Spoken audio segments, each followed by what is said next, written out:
नमस्कार, मी राहुल रणदिवे, दैनिक जनमत सोलापूरसाठी आपण घेत आहोत नटरंग राजकारणाचा हा कार्यक्रम.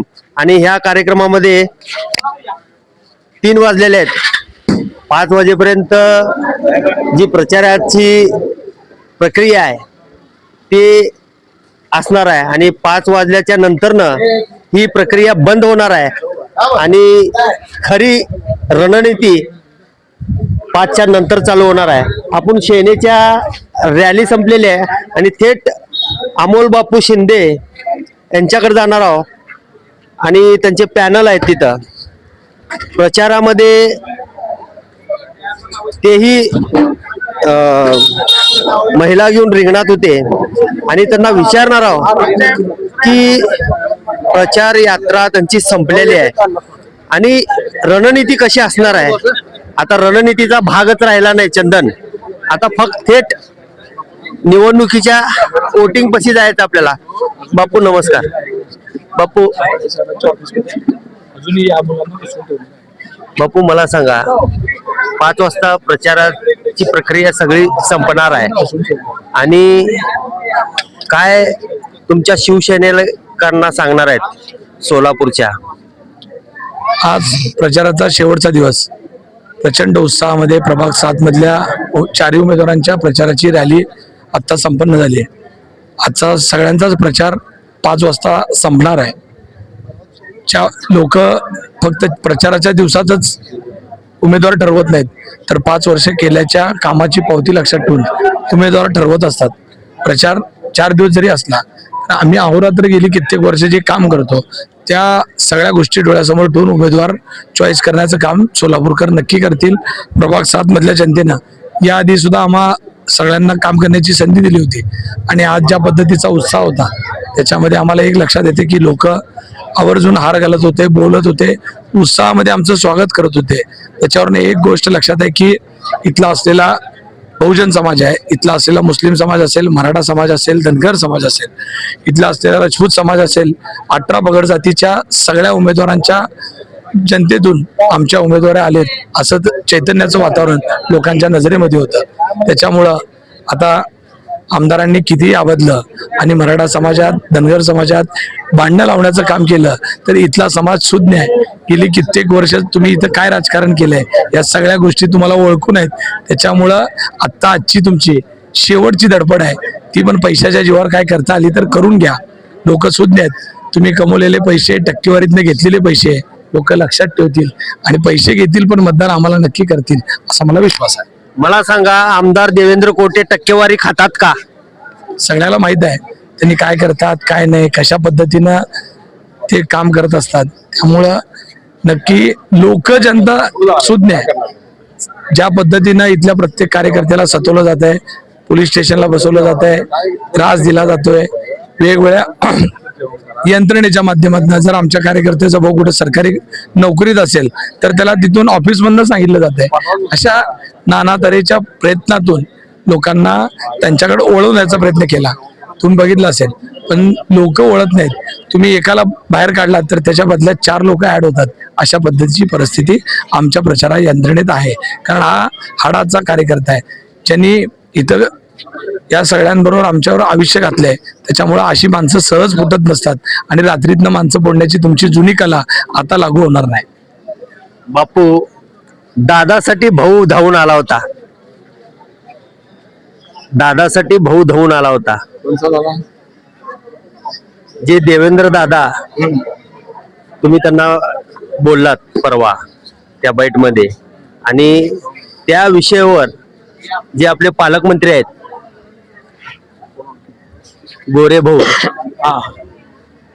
हे एक टोमणं मारले होते, त्याच्यावर तुमचं काय म्हणणं आहे ते सांगा. नाही, मी पालकमंत्री मंत्री महोदयांवर मी कधी टीका केली नाही. त्यांच्यावर मला बोलण्याचा काही विषय पण नाही. कारण मंत्री महोदयांना सोलापूरची सगळी इथली परिस्थिती माहीत नाही.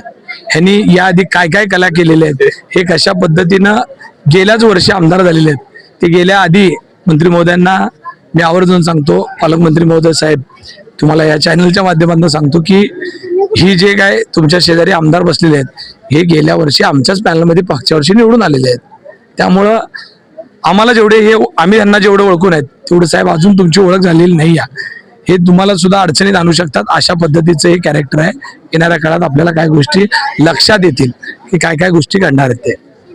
खरंच आपल्या चॅनलच्या माध्यमातून आपले गोरे भाऊ आहेत पैलवान, त्यांना सांगितलेत आपले थोरला मंगळवाडा तालीमचे पैलवान.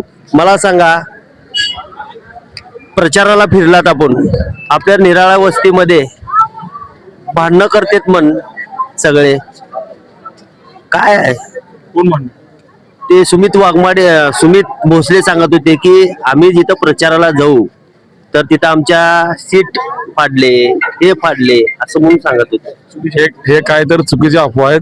निराळी वस्ती कधीही भांडणाच्या मागे नसते. निराळी वस्ती कायम नम्र आणि शांत आहे.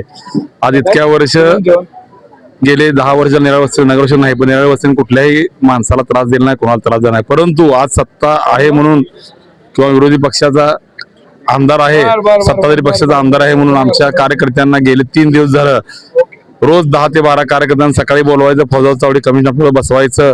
त्यांनीच त्रास देतात आणि उलटे त्यांनीच उलट्या बोंबा मारायचं काम चालू आहे. न्याय वस्तीत कधी कुणालाही त्रास दिलेला नाही. मला सांगा पिसे साहेब, लाडक्या बहिणींना काय सांगचाल?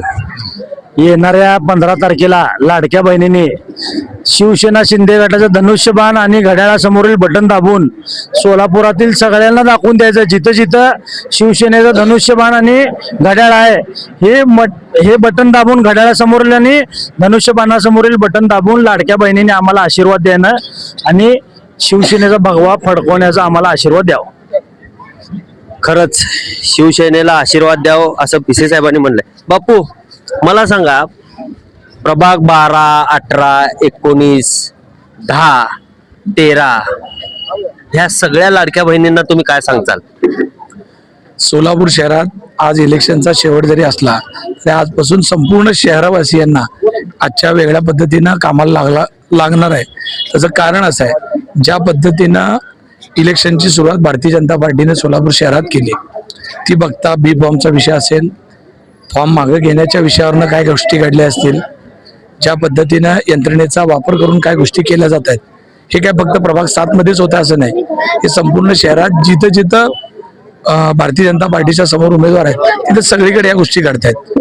पण याचा परिणाम असा झालाय की आता सगळे लोक एकत्र आलेत. आज काँग्रेसवाल्यांनाही असंच वाटायला लागले की आता आपल्याला अडचणीत आणण्याचा प्रयत्न केला जात आहे. मनसेसारख्या कार्यकर्त्यांचा तुम्ही बघितला कशा पद्धतीचा त्रास झाला. म्हणजे भाजप वगळता सगळ्याच पक्षाच्या कार्यकर्त्यांना अडचणीत आणण्याचं काम यंत्रणेच्या माध्यमातून होत असल्याचं दिसतंय. त्याच्यामुळे जनता खूप सुज्ञ आहे. जनतेने ठरवलंय आणि यांना जेव्हा रिपोर्ट यांनी काढले त्यावेळेस आमच्या रिपोर्टमध्ये एक गोष्ट लक्षात आली की हे पाठीमाग आहेत.